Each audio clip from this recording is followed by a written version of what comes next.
যেহেতু সামনে আশুরা আছে, এই জন্য আশুরার ফজিলতটুকু আপনাদের খেদমতে আলোচনা করতেছি। যেহেতু আশুরার দিন, এটা প্রথম থেকেই এত বরকতমণ্ডিত দিন।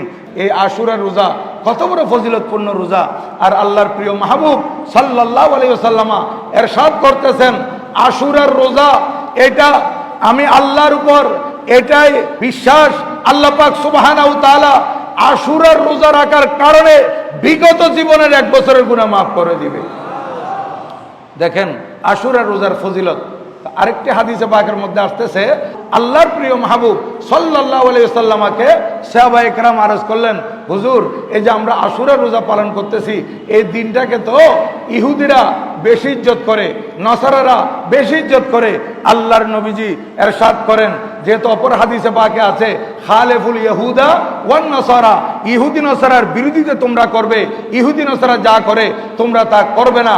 এখন এই একদিন রোজা ইহুদিরা পালন করতেছে, নবীজি বলেন আমি যদি আগামী বছর আশুরা আগের আগে হায়াতে বেঁচে থাকি, তাহলে দেখবে আমি 9 তারিখ রোজা রাখবো।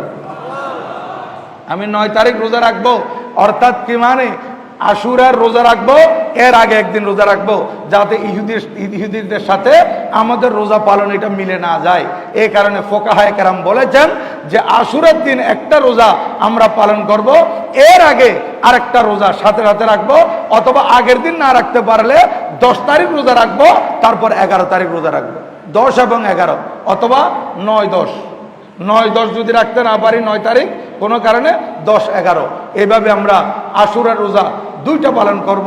আশুরার দিন 4 রাকাত নামাজ আপনারা পড়বেন। 4 রাকাত নামাজ এটা জোহরের পরও পড়তে পারবেন, দিনের মধ্যে পড়ে নেবেন। এই 4 রাকাত নামাজ সূরা ফাতিহার সাথে 11 বার করে কুল হুয়াল্লাহ শরীফ, এটা সহজ। সূরা ফাতিহার সাথে প্রতি রাকাতে 11 বার করে কুল হুয়াল্লাহ শরীফ, 2 রাকাত করে 4 রাকাত নামাজ পড়বেন। এটার অনেক ফজিলত রয়েছে এবং দিনে রোজা রাখবেন। আর এই মুহররমুল হারামের 10 তারিখ এমনি তো ইয়েতিম গরিবকে সাহায্য করার মধ্যে অনেক ফায়দা আছে, বিশেষ করে অতি ফজিলত। সারা বছর তো এতিমকে সাহায্য করে যাবেন, কিন্তু যেদিন মুহররমুল হারামের 10 তারিখ কারো ঘরে এতিম থাকলে, কি পরিচিত হোক অপরিচিত হোক, কিংবা এতিমখানা হোক, আপনার ঘরের মধ্যে আপনার ভাই মারা গেছে, আপনার ভাতিজা ছোট ছোট এরা এতিম না, এদের মাথায় আপনি হাত বুলিয়ে দিলেন।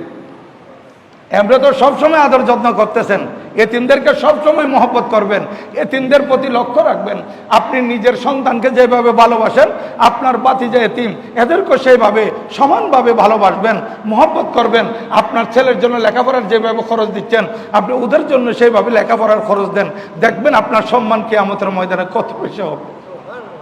এতিমদেরকে সবসময় সাহায্য করবেন, বিশেষ করে মুহররমুল হারামের 10 তারিখ আপনি এতিম দেখলে এতিমের মাথায় হাত বুলিয়ে দিবেন, অনেক ফজিলত পাবেন। এবং মুহররমুল হারামের 10 তারিখ নিজের পরিবারের জন্য ভালো খানার ব্যবস্থা করবেন। এটা সারা বছর আল্লাহ পাক আপনার রিজিকের মধ্যে ফরাগতি দান করবে। মুহররমুল হারামের 10 তারিখ এমনি সবসময় দান করে থাকেন, 10 তারিখ আরও বেশি দান করবেন, অনেক ফজিলত পাবেন। এই মুহররমুল হারামের 10 তারিখ আপনারা রুগীদেরকে তো সবসময় সেবা সুস্থতা করেন, সবসময় দেখাশোনা করেন। পার্শ্ববর্তী কোনো রুগী থাকলে, আত্মীয় স্বজনের মধ্যে কেউ অসুস্থ হলে, কেউ মেডিকেল আছে, এদেরকে মুহররমুল হারামের 10 তারিখ স্পেশালভাবে দেখতে যাবেন, অনেক ফজিলত পাবেন। কারণ আশুরা দিবসের উসিলায় আল্লাহ পাক অনেক ফজিলত দান করেন, অনেক বরকত দান করেন, অনেক রহমত দান করেন। আল্লাহ পাক সুবহানাহু ওয়া তাআলা এই আশুরা দিবসের নেয়ামত, আশুরা দিবসের বরকত আমাদের সবাইকে অর্জন করার তৌফিক দান করেন। সবাই বলুন আমিন।